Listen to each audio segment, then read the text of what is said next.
días, tengan todas y todos bienvenidos, como siempre, a su programa Café en la Mañana, hoy lunes 22 de enero del año 2024. Agradecidos, como siempre, de estar con ustedes para llevarles las informaciones más importantes que ocurren dentro y fuera de nuestras fronteras. Ya está por terminar el año 2024, el mes de enero del año 2024, y ha generado muchísima información en lo que va de mes para, por supuesto, seguir trabajando y llevándoles a ustedes todas las informaciones. Nosotros desde aquí vamos a arrancar presentándoles a ustedes datos interesantes. Arrancamos el mes de enero, el presidente de la República presentándoles lo que es la memoria y cuenta de lo que fue el año 2023, cómo se trabajó de manera ardua, de manera sigilosa para sacar adelante al país, para sacar adelante al pueblo venezolano, a pesar de las sanciones, a pesar del bloqueo, a pesar de las medidas coercitivas. No es que se han acabado, se flexibilizaron o hubo algunas licencias en algunos de los aspectos, específicamente en el tema petrolero, pero el tema de las sanciones y del bloqueo se mantiene de manera permanente. Pero ahora bien, cuando uno se pone a ver los antecedentes, a ver de dónde radica ese tema de las sanciones y el bloqueo generada por el gobierno de Estados Unidos, también por algunos países en Europa, uno se da cuenta que tiene un trasfondo y tiene que ver también con el impulso que la ultraderecha venezolana lamentablemente ha generado para que se lleven a cabo esas sanciones y ese bloqueo en nuestro país. Vamos a ver esa cronología. Hay un señor por allí que lo utilizaron para generar toda esa zozobra, el señor Guaidó. Vamos a revisar y vamos a analizar ese tema de la cronología del fraude, de la corrupción que se ha generado en nuestro país y que ellos han traído como consecuencia todo ese tema de situaciones irregulares que se han presentado en Venezuela. Fíjense, cronología de un fraude anunciado.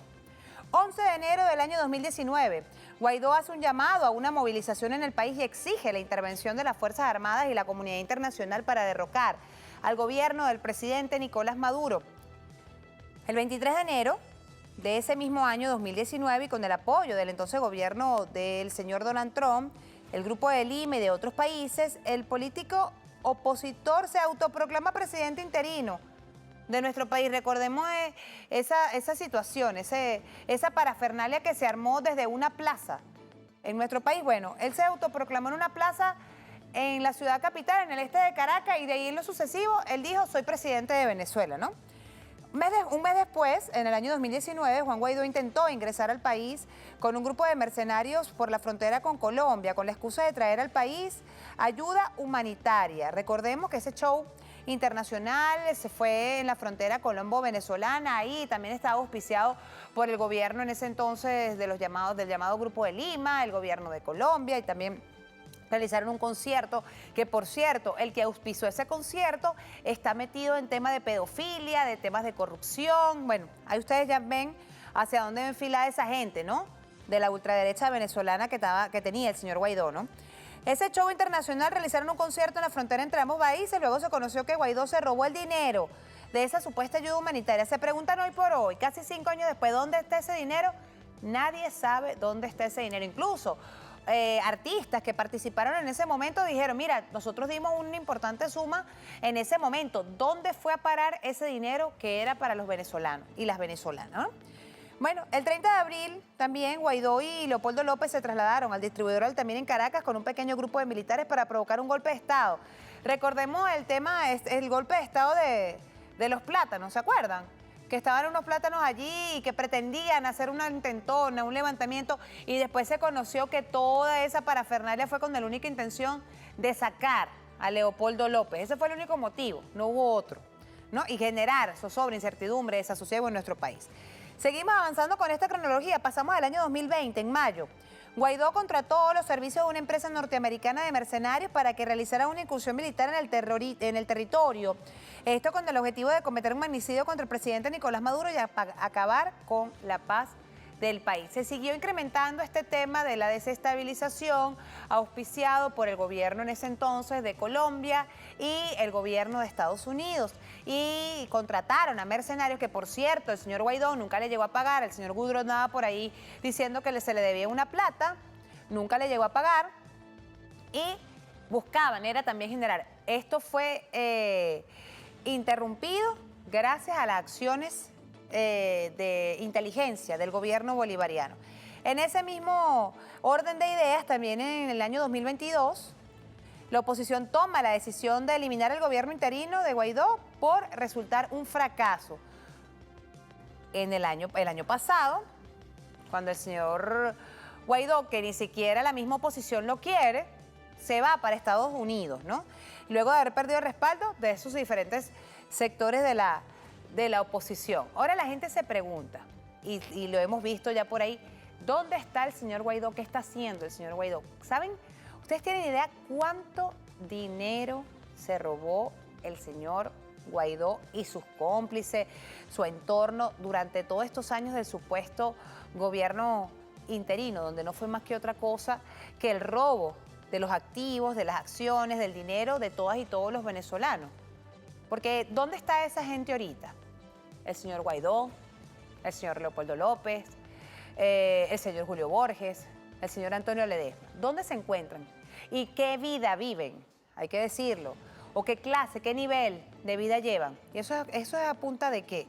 Como decía la señora Lilian Tintori en su momento, una vez que le hicieron una entrevista, que ella vivía de lo que le daban en el aeropuerto.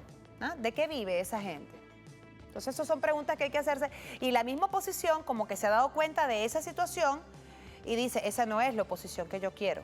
De hecho, el mismo presidente Nicolás Maduro lo ha dicho en reiteradas oportunidades. Nosotros estamos conscientes y queremos una oposición, pero una oposición seria, una oposición democrática, una oposición que debata las ideas. Esa es la oposición que nosotros queremos. No una oposición que esté del lado del gobierno norteamericano o de los grupos extremistas y que lo que busque es desestabilización, que lo que busque es robo, que lo que busque es corrupción. Esa es la posición que no queremos y esa es la posición que actualmente está ahorita y se mantiene. Bueno, si seguimos hablando en tema de la corrupción, analicemos ahora en esos escándalos de corrupción en los cuales el señor Juan Guaidó está inmerso. Vamos a presentárselos, miren. Son varios. Ahí tenemos algunos de ustedes, fíjense. En el año 2019, ahí está. Robo de la supuesta ayuda humanitaria enviada a Venezuela por diferentes países, organizaciones, artistas y dinero recaudado en un concierto en la frontera entre Colombia y Venezuela. También en el año 2019, Guaidó y Trump despojan a Venezuela de la empresa venezolana Citgo. Es una pelea que hoy por hoy, 2024, todavía se mantiene, la cual tiene un valor aproximado de 14.000 millones de dólares y genera utilidades de 1.000 millones al año. ¿Dónde están esos casi 5.000 millones de dólares que ha dado en utilidades la empresa Citgo? ¿A dónde ha ido ese dinero? Porque desde que fue confiscada por Estados Unidos y el supuesto gobierno interino, ese dinero más nunca se vio. ¿Dónde está ese dinero? Petrocaribe. En el año 2020, los articuladores del dirigente Juan Guaidó intentaron apropiarse ilegalmente de 20.000 millones de dólares por concepto de las inversiones de Petrocaribe, filial de Petróleos de Venezuela, en 16 naciones del Caribe. Por su parte, también por parte de Petropiar, el equipo de Guaidó contrató un bufete de abogados en Argentina y altos funcionarios paraguayos que discutieron un descuento del 50% de la deuda de Petropiar con PDVSA y la condonación de todos los intereses, así como un pago de prima de éxito de 20% del monto acordado al abogado. Imagínense esto. La deuda pasó de 265.8 millones que se le debía a Venezuela por parte de Petropiar a 132.9 millones de dólares y eran 26 millones y medio de dólares en honorarios que se le estaba dando a esa gente que iban a salir del bolsillo de Venezuela para esos funcionarios. Si seguimos avanzando, pasamos a Monómeros, empresa venezolana que se encuentra en territorio colombiano, que estaba en un proceso de disputa, ya que el gobierno del presidente Duque en aquel entonces otorgó su manejo a Guaidó como parte de la estrategia de robo de los activos. La empresa fue saqueada y quebrada hasta que Petro asumió la presidencia y la devolvió a Venezuela. Pero recordemos esas imágenes tan lamentables cuando fue recuperada Monómeros, que llegamos hasta la propia empresa que hicieron las imágenes y el actual presidente de PDVSA, Abdelleche, estuvo allí. Eran unas imágenes deprimentes como habían dejado y saqueado la empresa Monómeros. ¿Por quién? Por parte de esta gente. También el dinero de la USAID. Fíjense, el diputado Parra pidió en el año 2020 investigar el destino de los recursos que Guaidó recibió de la Agencia de los Estados Unidos para el Desarrollo Internacional, USAID, como ayuda humanitaria. Según Parra, no se sabe en qué mano fue a parar ese dinero y por esa razón también se solicitó a las instituciones nacionales que investigaran a las personas, instituciones ONG que recibieron esos fondos. Eso forma, mira, aquí le estamos mostrando tan solo una pequeñísima parte, sin hablar, por ejemplo, del dinero o del oro que está secuestrado también en Inglaterra, de todo el dinero que se les han dado, de las ONG que supuestamente se crearon para ayudar a los migrantes. O sea, tanto dinero que ha circulado alrededor de ese gobierno interino, alrededor de toda esa gente que busca la desestabilización, viven de la desestabilización de nuestro país, reciben dinero a cuenta de eso, por eso es que no quieren soltar el coroto, se les hace muy difícil, ¿no? Porque viven de eso. De hecho, a principios de este año, una de las primeras acciones que tomó la Asamblea Nacional es crear esta comisión para investigar de dónde provienen todo ese dinero que están recibiendo estos partidos políticos, esos 70 millones de dólares que ahora se les fueron asignados a esta supuesta Asamblea Nacional que ellos pretenderán que será vitalicia porque está desde 2015. En fin, ¿de dónde sale ese dinero y dónde está ese dinero? Ahora bien, ¿quiénes son estas personas que están involucradas en esto? Vamos a presentárselas, ahí también las tenemos. Hay que mostrarlas, hay que darle rostro a estas personas, dónde están y qué tienen. Mira, aquí están los robos, mira, las personas que tienen aquí. Vamos a presentarles más adelante el tema de las personas a quienes están, que se han robado este dinero. Vamos a presentar qué se han robado de Venezuela. Vamos a primero presentarles esta lámina. ¿Qué se han robado de Venezuela estas personas? ¿O cuáles han sido las consecuencias que Venezuela ha tenido en función a esta situación?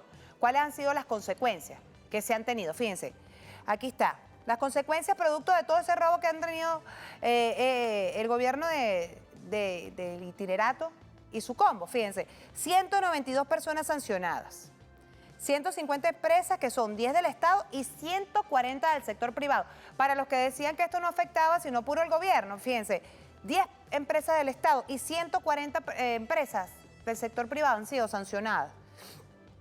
69 embarcaciones, 30 buques petroleros y 59 aeronaves, 7 órdenes ejecutivas con bloqueo a la industria petrolera, un despojo de más de 31 toneladas de oro venezolano en Inglaterra, ya lo venía comentando, 7.000 millones de dólares en bancos en el extranjero, 4.000 millones de dólares en utilidades de Citgo, 5.000 millones de dólares que permanecen en el Fondo Monetario Internacional.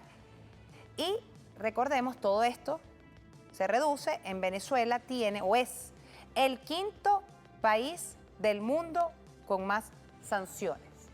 Fíjense, Venezuela es el quinto país del mundo con más sanciones.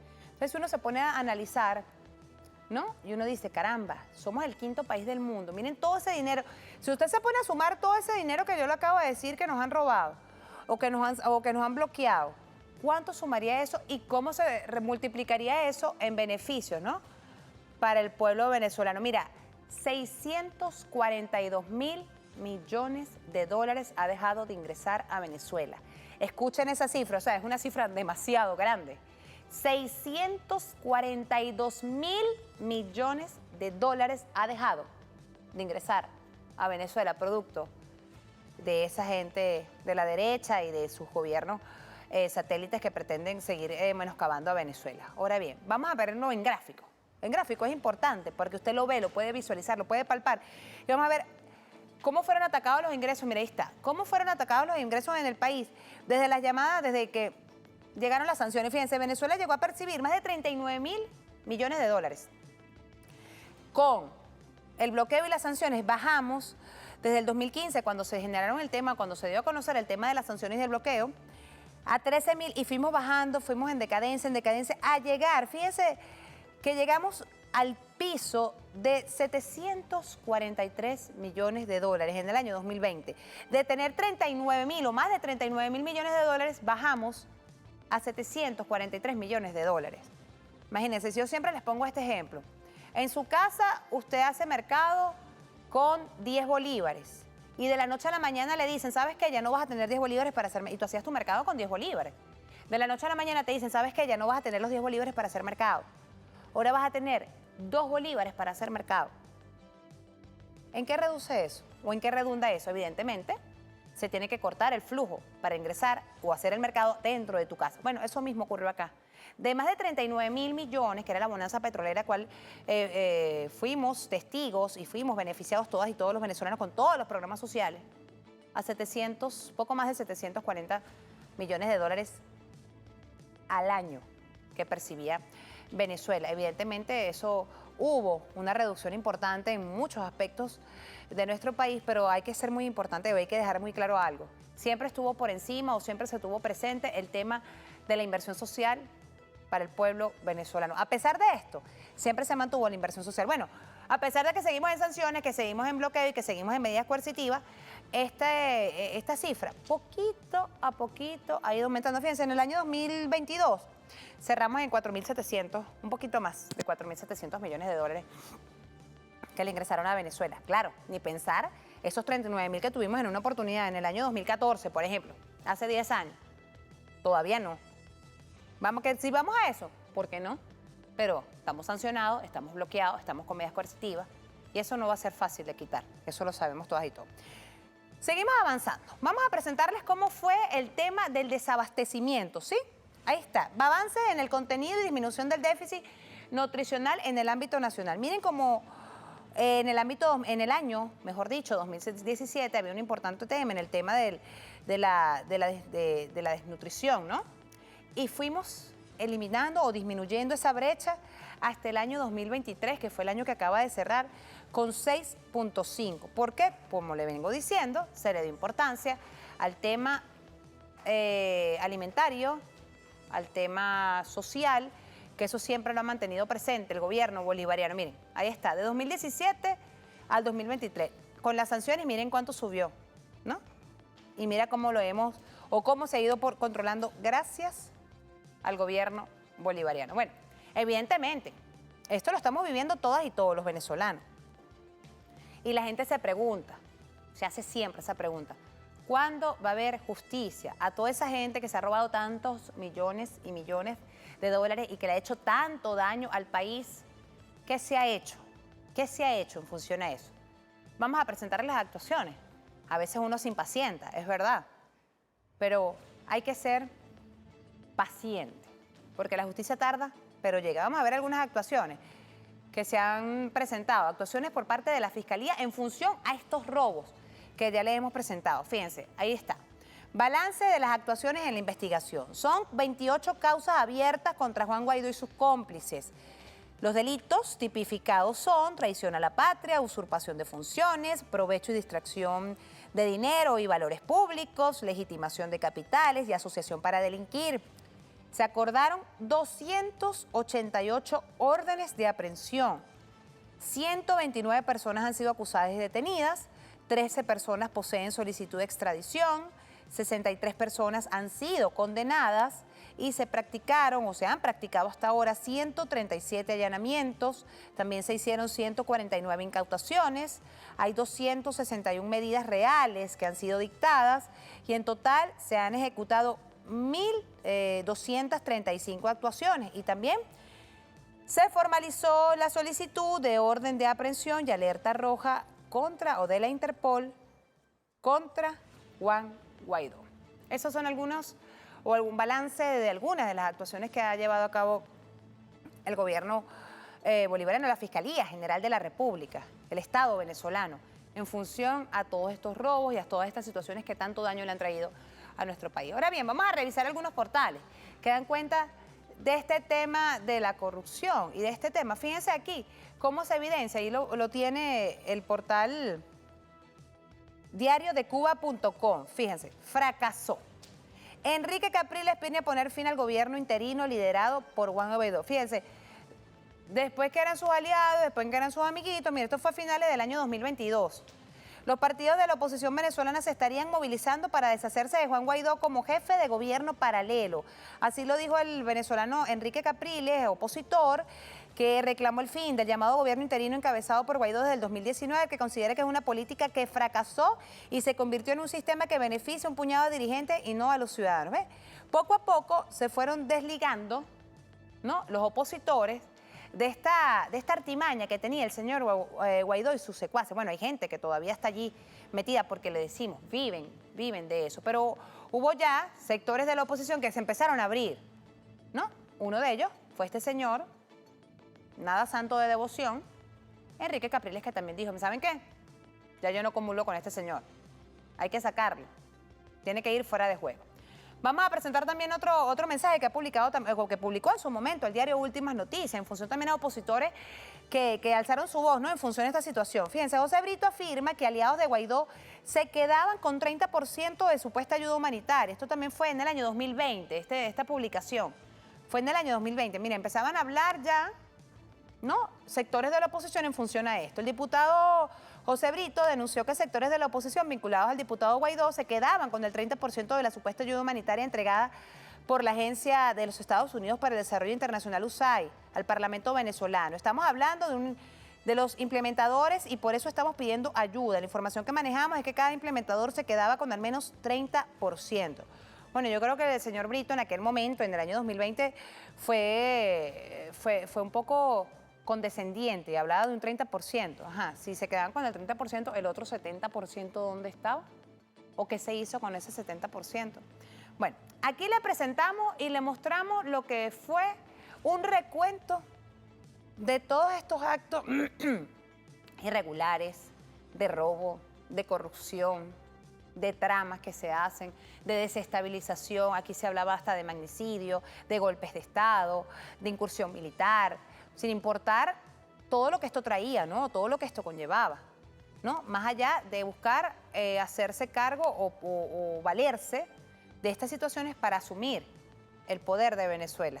Ahí lo tienen, ahí se lo hemos mostrado de manera reiterada, siempre los vamos a tener presente allí, siempre va a estar allí la situación que se está haciendo. Bueno, ahí le mostrábamos las actuaciones que estaba llevando a cabo la Fiscalía General de la República, que la Fiscalía ha descansado, no para nada. La Fiscalía General de la República sigue trabajando en función a esto para buscar hasta el fondo los culpables y que paguen lo que tengan que pagar. Que hay muchos que se fueron del país, también es muy sabroso, desde afuera, mandar a golpes, a magnicidio, a desestabilización, todo lo que hacen. Pero cuando uno se pone a analizar la lista de todos estos señores de la derecha y también de países que hablan en contra de Venezuela, la mayoría no están acá en Venezuela. Entonces eso es importante, ¿no? Lo importante somos los que nos quedamos acá en Venezuela, los que apostamos a nuestro país, los que creemos en Venezuela y los que seguimos echándole pichón para sacar a Venezuela adelante. Y eso no lo digo yo, no lo dice el gobierno, eso lo dicen los datos, las estadísticas internacionales en materia económica, la CEPAL, los organismos internacionales, el Banco Mundial, cómo Venezuela ha venido en su crecimiento vertiginoso. A pesar de sanciones y bloqueos, bueno, si nos cierran la puerta nos metemos por la ventana, algo así está aplicando el gobierno bolivariano en función al tema económico. Imagínense si nos hubiésemos quedado o si hubiese ingresado al país esos 640.000 o más, de 640.000 millones de dólares que han sido robados en los últimos tiempos por este sector. La pregunta, ¿dónde está ese dinero? ¿Quién lo tiene? ¿De qué se vale? Preguntas como esas queremos que sean respondidas y que paguen los que tengan que pagar. 11:23 minutos de la mañana, amigos. Vamos a establecer nuestra primera pausa, que en su programa Café en la Mañana, no se aparte, quédese con nosotros a la vuelta. Vamos a estar hablando de, precisamente, ¿no?, de este tema. Se creó una comisión importantísima a inicios del periodo parlamentario, ¿no? Y se está hablando también, se está haciendo esta consulta pública de la Ley de Control, Financiación y Actuación de las ONG. Eso tiene que ver con esta platica que le estamos hablando. Bueno, está en la consulta pública. Vamos a conversar con el diputado Gilberto Jiménez, ahí lo tienen en pantalla, ya está con nosotros y nos va a hablar en función a ese tema y cómo sigue actuando la Asamblea Nacional en función a todo esto que le estamos mencionando ahorita. Eso y más a la vuelta. Quédese con nosotros, no se aparte. Estamos también por TikTok. Ahí estamos, @café.enlamañana. Estamos transmitiendo por TikTok. Pausa cortica, no se aparte, ya venimos.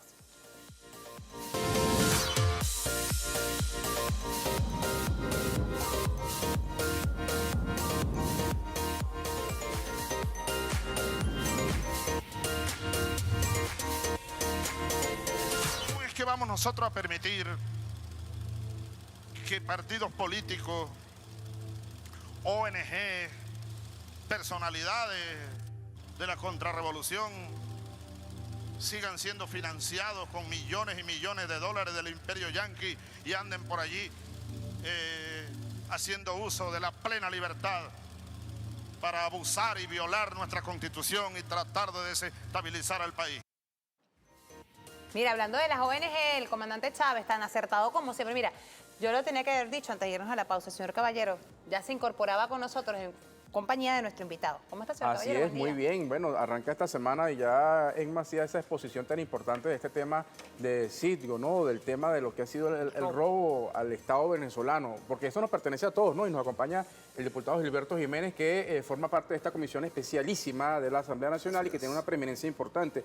Sobre todo, por cierto, que en breves momentos ya se ha anunciado lo que será una declaración de Fiscal General de la República. Esperemos información, seguramente quizás, ¿por qué no?, relacionado a este tema. Diputado, ¿cómo está? Muy buenos días. ¿En qué estatus se encuentra esta investigación? Bueno, primero, buenos días. ENMA, qué bien te queda el morado. ¿Ve? Viene morado como el MEP. Yo no sé si es algo casual, pero qué bien te queda. De manera fortuita, pero está ¿Viste? bien, No, te aplica. queda muy bien. Coge datos, que venden también No, chaquetas moradas, para que morada. sepas. Parece muy bien. Tiene que venir Yo morado, lo que no quiere es caballero. que nos acerquemos al movimiento electoral del pueblo. Bienvenido, aquí estamos con los brazos abiertos. Bueno, fíjate, sí, efectivamente. Para hablar en particular de esta comisión especial, tú acabas de decir especialísima. Cualquier comisión que trabaje en función de hacer justicia es muy especial. Y parte de una de las primeras declaraciones que dio el presidente de la Asamblea Nacional, Jorge Rodríguez, con el tema del robo, ¿no? Recordando al pueblo, porque a veces tenemos muy corta memoria. Ese terrible despojo, ese robo de uno de los activos más importantes que tiene la República, y cuando digo la República, incluye a todos los venezolanos y las venezolanas. Que unos hablan de 15.000 millones su costo. En estos días escuché unas declaraciones de un experto petrolero que decía que se pierde de vista el costo, ¿no? Que incluso se podría valorar por encima de los 100 mil millones de dólares, para que tengamos una noción de del dinero que nos están quitando. Y además todo el tema estratégico, ¿no? Pero bueno, en lo concreto, el presidente hace mención a esto e instruye a Pedro Infante, que es el primer vicepresidente de la Asamblea Nacional, crear una comisión especial en la cual yo tengo la inmensa responsabilidad y el honor, y además, bueno, esa responsabilidad patria de pertenecer. Y se ha venido ya trabajando, hemos tenido 2 reuniones, ya se instaló todo en el marco de lo que establece la Constitución y las leyes, ya está constituida, está conformado de manera muy amplia, hay diputados de oposición y los que somos el bloque de la patria. Y tú sabes lo bonito de ver ahí un grupo de personas que no comparten la visión ideológica o la visión de país que tenemos y sin embargo sea la patria que nos lleva a esta silla. Y lo que hemos comenzado a hacer, porque existen suficientes pruebas, lo que hay que hacer es ponerlo en orden. ¿No? Comenzando por el Estatuto de Transición. ¿Se acuerdan del Estatuto de Transición a la Democracia? Bueno, ese es un elemento que hay que valorar y revisar en detalle, porque a partir de ese estatuto, que es una de las pocas cosas que hizo, o sea, una de las pocas cosas que hizo la Asamblea del 2015 es crear el marco para el despojo. Y eso de la transición, ese decreto de la transición, por ejemplo, entre otras cosas, le otorga por ejemplo, la creación de directivas ad hoc para las empresas estratégicas del país, entre otras cosas. Entonces, partiendo de ahí, cada diputado que estuvo en esa sesión, que levantó la mano para crear ese estatuto de transición, es corresponsable del despojo.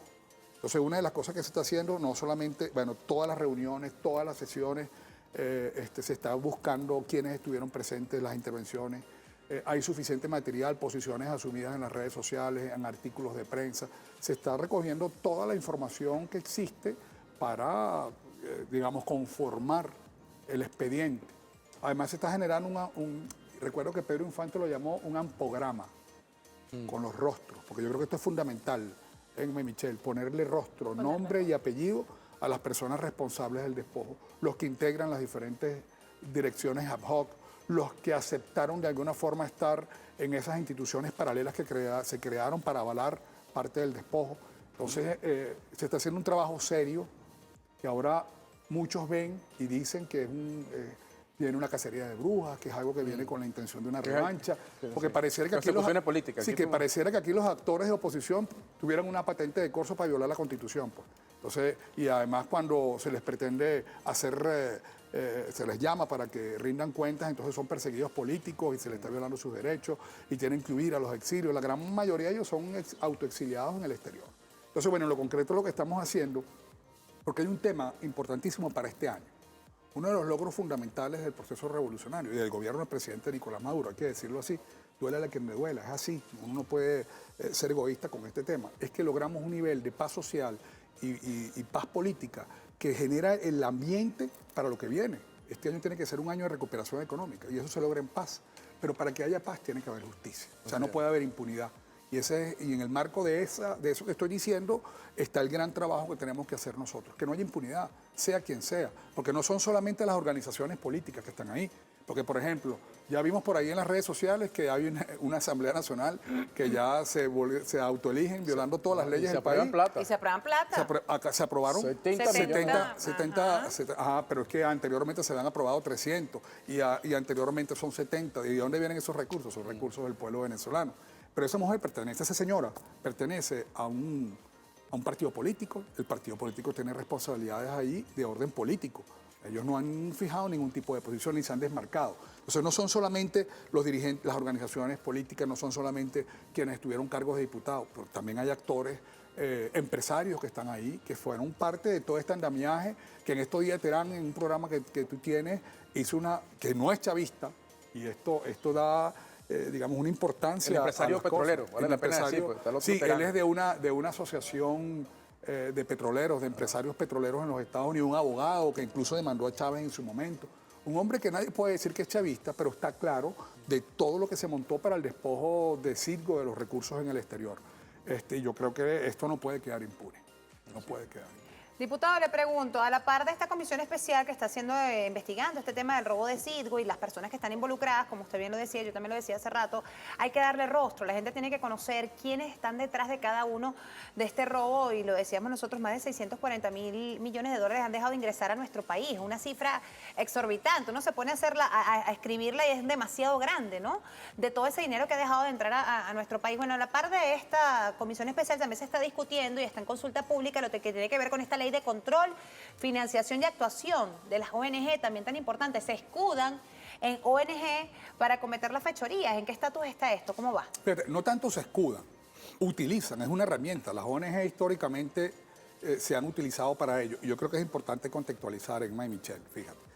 El gobierno de los Estados Unidos en su Congreso prevé la financiación, dicen ellos, el financiamiento a lo que ellos llaman ONG, supuestamente para promover valores democráticos, la defensa de los derechos humanos, el argumento que ya todos conocemos, pero que finalmente esos recursos no se terminan, no se dirigen para ellos, sino finalmente terminan, por ejemplo, financiando acciones oscuras para derrocar gobiernos que son incómodos para los Estados Unidos.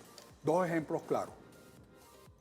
La NET, National Endowment for Democracy. Esa es una gran red que utiliza además vinculadas a la CIA. Esto que estoy diciendo no es un discurso ni lo estoy inventando. Es una realidad concreta y además que es pública y notoria. La USAID, que también busca generar ayudas humanitarias, y lo que hay en el fondo es el financiamiento justamente a acciones ilegales para derrocar gobiernos. Estas son las dos grandes, pero es que además ellas tienen sus sucursales en los diferentes países.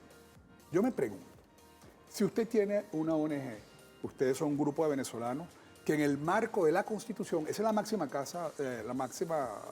carta de las leyes venezolanas. En el artículo 52 de la Constitución se establece el derecho a la asociación. Ustedes pueden, por ejemplo, reunirse y hacer una ONG, una organización no gubernamental que no dependa del gobierno, para proteger la ecología, o para recuperar las escuelas, para ayudar a los sectores más desfavorecidos, para ayudar, a los delfines, a las mascotas. En fin, es muy amplio el espectro de organización no gubernamental y que debe tener, digamos, un plan de trabajo, unas acciones que deben emprender. Si usted lo hace y efectivamente usted recibe financiamiento para ese fin, sea el que sea, ¿por qué tengo yo que angustiarme y preocuparme? Si usted está en el marco de la Constitución y las leyes, ¿por qué eso tiene que generar angustia? ¿Es que acaso no es normal que un Estado controle las formas de organización? Ese derecho del artículo 52 no es un artículo ilimitado. O sea, el derecho a reunirte, a asociarte, no es ilimitado. ¿Y por qué no es ilimitado? Porque tú no puedes asociarte para delinquir. O sea, sí, todas las libertades no son ilimitadas, vamos a decirle así. Claro. Le quiero hacer una pregunta, no sé si vamos a la pausa, estamos pendientes, pero le quería comentar, estamos pendientes de una declaración que va a ofrecer quizás en algunos minutos el fiscal general de la República, Tarek William Saab. Esto va ligado intrínsecamente porque hay que decir que el presidente de la República ha denunciado el tema de las ONG que son financiadas por la USAID para desestabilizar al país. Y el jefe de Estado recientemente ha llamado a estar muy alerta, ha dicho, Venezuela va a defender la paz, y ha también hablado acerca de este plan Furia Bolivariana para que Venezuela, digamos, siga en paz y justamente para contrarrestar a los sectores extremistas que, bueno, parecen querer retrotraernos el tema de la guarimba. Ahí, por ejemplo, hay sectores que están, bueno, haciendo convocatorias extrañas allí, no sé, dudosas, quizás para el día de mañana, 23 de enero. ¿Cuál es la posición del MEC? Bueno, primero, para terminar rápidamente, responder tu pregunta, en el marco de la ley establece que tú tienes que hacer una consulta pública, estamos ahí, se hace una primera consulta o una primera discusión dentro de la plenaria de la Asamblea, ya se culminó, pasa la consulta donde se recogen las propuestas del pueblo e inmediatamente se llevan a una segunda consulta, a una segunda discusión donde se aprueba la ley. Estamos ahorita en la etapa de la consulta. ¿Qué contempla esa ley? ¿Qué tiene? ¿Cuántos artículos tiene? Son 17 artículos en 5 capítulos. Ok. Okay, que marca, primero, amplía los derechos. Esto es bueno que la gente lo conozca. Claro, por eso yo quiero invitarlos a ustedes que nos están viendo a través de las pantallas venezolanas de televisión, el canal de todos los venezolanos. Creo que es bien importante que ustedes conozcan el contenido, porque ahorita que ya se oyen que están violando los derechos humanos, están violando el derecho a asociación, que hay miles de cosas que están diciendo y sobre todo ONG que tienen muchos años y mucha trayectoria en el país, pero que perdieron el camino en el tiempo y fueron actores activos en todo el proceso de conspiración, no solamente de la época del 11 de abril, ¿no? Contra el presidente Chávez, sino incluso de ahora. No voy a mencionar siglas porque es algo delicado, pero ellos saben quiénes son, que en los medios de comunicación decía, vemos que están sacando armas de la embajada, yo no sé dónde. Eso es parte de un juego político que están haciendo. Entonces, en lo concreto, la posición que tenemos que asumir de cara al 23 de enero, que no solamente son 66 años del derrocamiento de una dictadura nefasta, y esos mismos actores que defienden a las ONG conspiradoras son los mismos que dicen que uno de los mejores gobiernos que hemos tenido, el mejor presidente que hemos tenido ha sido Pérez Jiménez, y se les olvida los niveles de analfabetismo, la sangre que corrió aquí, los desaparecidos, toda la violencia que hubo en esa dictadura, que no justifica ninguna autopista que se haya podido haber hecho, universidades construidas y todas cerradas, por ejemplo. Eso no hay que olvidarlo. No hay como la democracia, como el mejor sistema para desarrollarlo. Y una democracia con visión socialista mucho mejor, porque el hombre y la mujer toman un protagonismo fundamental. Yo creo que lo más importante es recordar que en el año 2019, un 23 de enero, Juan Guaidó, violando toda la Constitución, se autoproclamó presidente. Y que Leopoldo López también, hay que decir. Y además no estaban al lado de ellos, lo acompañaron y hicieron, es público y notorio las posiciones políticas que asumieron. María Corina, todos ellos que ahora les huele mal Juan Guaidó, ellos estuvieron al lado. Y se beneficiaron de eso. Y seguramente. Y se benefician. Las investigaciones, primero de orden político, lo hicieron evidentemente, fue un portaaviones para ellos, por todo el apoyo que dio Estados Unidos en los países europeos, pero bueno, también quién sabe si de orden financiero, en su momento se establecerán las responsabilidades. Pero entonces lo que hay que hacer aquí es que seguramente, así como lo pretenden hacer con el sector del magisterio, ¿no? Y la conmemoración del Día del Maestro para alborotar la calle, eso que tú decías, Michelle, generar de nuevo, reeditar la agenda de la violencia. ¿Por qué? Porque no pueden tolerar y no soportan que haya un nivel de paz social y de paz política en el país, como logro del proceso revolucionario del gobierno del presidente Nicolás Maduro, que genera las condiciones para avanzar en otra cosa que a ellos les duele mucho, que es justamente ir logrando los niveles de bienestar social que teníamos antes, todo el tema económico, como vamos bien encaminados, entonces ellos van a generar estas fechas emblemáticas para poner a la gente en la calle. Una pregunta a las guarimbas. ¿Tú veías cómo, por ejemplo, las guarimbas llegaban, los muchachos que estaban ahí, que eran utilizados para las guarimbas, recibían comida, una logística que costó, y además recibían estipendios, pues por decir algo, recibían recursos. A través de las organizaciones no gubernamentales recibieron financiamiento. Entonces, lo recuerdo porque ellos van a pretender ahora violentar un derecho fundamental y además un valor de todo el pueblo venezolano, que es la paz. Tratemos de preservarla, sea usted chavista, no sea usted chavista, sea lo que sea su visión política e ideológica, hay algo que sí es necesario para poder avanzar, incluso para el emprendimiento que usted tiene, para que la economía no se vea afectada, que es la paz y la tranquilidad, para que vayamos avanzando en el tema económico. Así que no caigan, no sean carne de cañón. Yo creo que sí tenemos que seguir avanzando en ir fortaleciendo el tema laboral. Hay que darle cumplimiento a lo que establece el artículo 91. Es evidente que la bonificación no es la mejor vía, pero hay que entender el contexto. Tú lo decías, quien no haya escuchado la clase magistral que dio Emma comenzando esta entrevista no entiende dónde estamos parados. Hay que entender esa cifra. 932 medidas coercitivas siguen paralizando y atacando el corazón productivo del país. Pero también se ha demostrado que cuando aumentan los ingresos del país, eso se dirige directamente al ingreso del pueblo, como lo hemos venido de $30, vamos en 100 y tenemos que ir hacia la recuperación del salario del pueblo venezolano, y el presidente Nicolás Maduro está muy claro en eso. Bueno, muchísimas gracias, diputado, por haber estado con nosotros. Vamos a estar bien atentos entonces a todo el desarrollo de esta consulta que se está llevando a cabo con esta Ley de Control de Financiación y Actuación de las ONG, a la cual usted está allí participando y también forma parte de esta comisión especial que analiza el tema del robo de sitio. 11:43 minutos de la mañana, amigos. Vamos a establecer una pausa. A la vuelta, ¿con quién nos vamos a estar tomando un café, señor Caballero? Mira, vamos a hablar de un tema tan importante, un día como el de hoy, por cierto, el tema de las redes sociales, el impacto que tienen, cuál es la incidencia que tienen en el tema de la generación de opinión pública. Nos va a acompañar en la próxima parte Orlenis Ortiz y Jorge Guerrero, creadores de contenido. Eso será la próxima parte. Pausa, no se aparte, ya venimos. Ya venimos.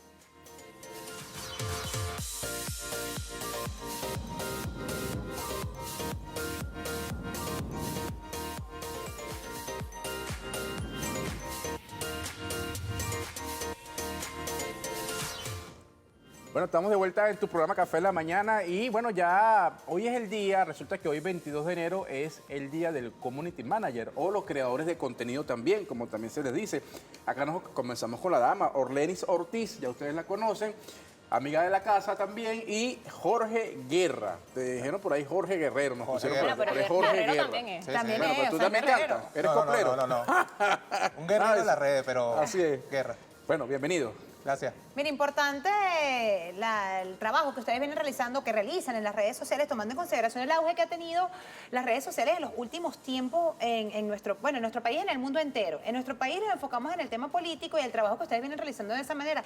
¿Cómo es el trabajo de los creadores de contenido en las redes sociales en una Venezuela que está tan convulsionada y tan metida en las redes sociales? Si uno quiere conocer algo, uno se mete en las redes sociales y ustedes forman parte de esa creación de contenidos para que uno conozca. ¿Cómo están? Bueno, Orleni. muchas gracias por la invitación, saludos. Bueno, eso es parte ya del estilo de vida que tenemos, ¿no? Ya es un estilo de vida el poder ser comunicador digital o ser comunicador político o estar activo en redes sociales, ya es una cuestión imprescindible en el ámbito político. Entonces allí hemos visto cómo en la trayectoria de los últimos años, sobre todo los últimos 10, se ha hecho muy importante la presencia de toda persona, independientemente de que sea o no un comunicador estudiado, que sea periodista o todo esto, sino que se han apropiado a partir de estas herramientas que cualquier persona pueda asumir ese asunto, esa responsabilidad de comunicar, que yo en lo particular desde hace varios años he dicho que se hace en defensa propia, prácticamente. Así es, y es importante lo que tú comentas, Orlenis, porque en las redes sociales estamos todos, ¿no? Hay gente que es periodista, hay gente que no es periodista, pero exclusivamente hay que decirlo que no está dirigido, o digamos, no es una herramienta las redes sociales solamente de periodistas. ¿Qué necesita un community manager? Hay gente que solamente publica en sus cuentas, hay gente que trabaja, digamos, administrando también otras cuentas. ¿Cuáles son esas características? Lo primero y principal es tener las ganas, la voluntad. En mi caso, yo acaté el llamado al comandante Chávez, que nos llamó a la batalla comunicacional, y entendí que era importante hacer vida en las redes sociales. Y ya son 10 años aproximadamente, como dice Orlenis, que estamos batallando. Y lo que necesita es la voluntad, un teléfono sencillito, tu computadora y la gana de informar con la veracidad, con lo oportuno del caso, con conciencia. Porque muchas veces utilizan las redes sociales para difamar, para amenazar, y se le está dando un mal uso al tema de las redes sociales. Muchas personas por allí que están activos en las redes. Nosotros estamos allí para combatir la desinformación, los fake news, y somos un ejército, somos una tropa. Ahora bien, en las redes sociales se dice cualquier cosa, ¿no? Se escudan detrás de un usuario y la gente dice lo que quiera decir. Ahora bien, está en uno buscar, como tú dices, si es verdad o no, o las veracidades. ¿En qué se basa Orlenis para crear su contenido? O sea, ¿cuál es el contenido que crea Orlenis? Orlenis se va más hacia el tema de la red social X, ¿no? Sí. Y Jorge se va hacia la red social TikTok. Tengo que confesar, tengo que meterme más hacia el tema de la red, del TikTok, pero es una red social importantísima. Ahora bien, ¿en qué se basa el contenido de ustedes dos? Cada uno en una red distinta, pero de pronto con un mismo propósito, ¿no? Sí, bueno, allí particularmente el Twitter, a mí todavía me perturba decirle X, siempre ha hecho la diferencia en términos de lo que marca, digamos, lo que se está opinando en ese momento, la tendencia política, porque si bien hay una noticia, una cuestión en caliente, coyuntural, primero aparece en Twitter, digamos, esa tendencia, esa vocería principal de cualquier actor gubernamental y después es que va y se deposita de manera más pausada en el resto de las redes, en Instagram, en Facebook, en todas las demás. Entonces, el elemento de la inmediatez que permite también en términos de internacionalizar esa información es como que la pegada principal del Twitter, ¿no? De la plataforma. Y en ese sentido, yo hace rato estaba viendo la primera parte del programa donde estaban todo este recuento de lo que ocurrió con la autoproclamación. Y el Twitter permitió en ese entonces precisamente combatir cualquier escala de noticia en crecimiento por todo el andamiaje puesto para eso, con simplemente tú tener un video que desmontaba el principal titular. Y el Twitter te permitía internacionalizar eso de manera inmediata.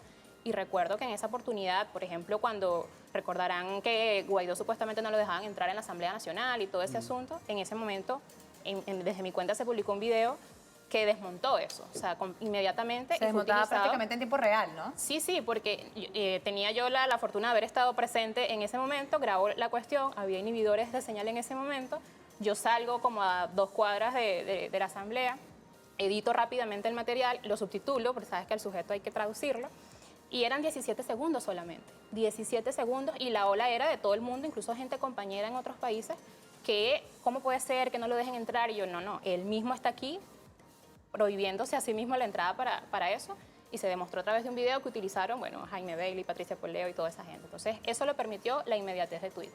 Por cierto que, ya que lo que comenta, también vemos en las redes sociales que a veces no el video más hechecito, más editado, sino videos más sencillos, de inmediatez. Bueno, tiene mayores pegadas, ¿no? En tema de las redes. En mi caso, es lo que hago. Es la noticia que está en el teléfono, en el día, busco la información, me asesoro bien quién está diciendo la noticia, si es CNN, si es BTV, busco bien la fuente, investigo y en torno a eso genero mi contenido. Y siempre mi contenido es en pro de Venezuela, en pro de la defensa de Venezuela, en mostrar lo bueno de Venezuela. Muchos utilizan las redes sociales para mostrar lo malo y nosotros no. Nosotros somos un ejército para mostrar lo bueno, los avances del gobierno nacional y las acciones del gobierno como tal. ¿Qué creen ustedes que debe ser, ustedes que ya tienen años, ¿no?, trabajando el tema de las redes sociales y viendo la importancia de lo que tienen, cómo se desmontan matrices de opinión en tan solo 17 segundos, como el ejemplo que tú acabas de colocar? ¿Cómo hacerle entender al resto del mundo o de qué manera, ¿no?, trabajar con el resto del mundo y hacerle entender el buen uso de las redes sociales? ¿O de qué manera ustedes pueden fomentar eso al resto de las personas que estamos aquí trabajando en función a esto? Bueno, yo creo que ahí hay un terreno todavía que está fértil y con mucha capacidad para que nosotros construyamos, y es el terreno de la legislación al respecto. Creo que gran parte de que una persona se pueda esconder anónimamente detrás del teclado pasa por el vacío legal que hay al respecto, dónde se defiende el usuario, cuáles son mis derechos digitales, cuáles son los delitos digitales al respecto. Y yo creo que Venezuela tiene todas las condiciones para ser vanguardia en este tipo de propuestas, que nosotros podamos llenar ese vacío y ser además ejemplo en la región, porque también hay vacíos en el resto de los países. Bueno, las cuentas en las redes sociales de ustedes. @Jorge Guerra 0185 en todas mis redes. En todas las redes. Sí, Orlenis, y bueno, yo estoy allí, Orlenis con Y, OV de Venezuela, aunque en Instagram me suspendieron recientemente, casualmente después de hacer algunas publicaciones contra el Estado sionista. Pero bueno, ahora estoy en Instagram como Orlenis Ortiz B. Pero el resto de las redes... ¿Cuántos seguidores tiene Orlenis en Instagram y en la cuenta X? En X estoy en 104.000. Y pudo estar un poco más, pero bueno, he estado un poco menos. ¿Y Jorge activa Guerra ahí. cuánto tiene en TikTok? En TikTok tengo 70 y algo, en Instagram 173.000 seguidores. En X me sancionaron la cuenta porque me puse a desmentir un fake news de Napoleón Bravo, que publicó un video de Delcy Rodríguez cuando el Esequibo, que fueron allá, y montó un video viejísimo que fue cuando el ataque a la democracia venezolana por parte de Guaidó, y puso eso como que era actual, y yo lo desmentí y me bloquearon la cuenta con casi 10.000 seguidores. Ustedes ven ahí la democracia, ¿no?, que hay a veces en las redes sociales. Bueno, pero ese es el trabajo de ustedes, ¿no? Tal cual aquí aplica la batalla de las redes sociales. Bueno, y ustedes lo realizan. Bueno, agradecemos de antemano de haber estado aquí con nosotros y ese trabajo que vienen desarrollando. No, un tema muy Poco a apasionante. poco, Muy de apasionante, hormiguita. tiene mucho que seguir hablando. Muchas Seguramente aristas. vamos a ver si los entrevistamos en una próxima oportunidad. También vamos a hacer un panel grande, porque este tema es importantísimo. Mira, estamos en TikTok también, Ah, ¿ves? A también en propósito. Estamos en TikTok. Bueno, amigos, 11:57. Mira, ahí estamos. Nos despedimos por TikTok, nos despedimos por TikTok y por todas las redes. Gracias por habernos acompañado. Atentos a la información que se va a estar generando ahorita con la Fiscal General de la República. Otras informaciones también se van a estar generando el día de hoy. Feliz inicio de semana, siempre con una sonrisa, que ahora bien le va bien. Hasta mañana. Chao.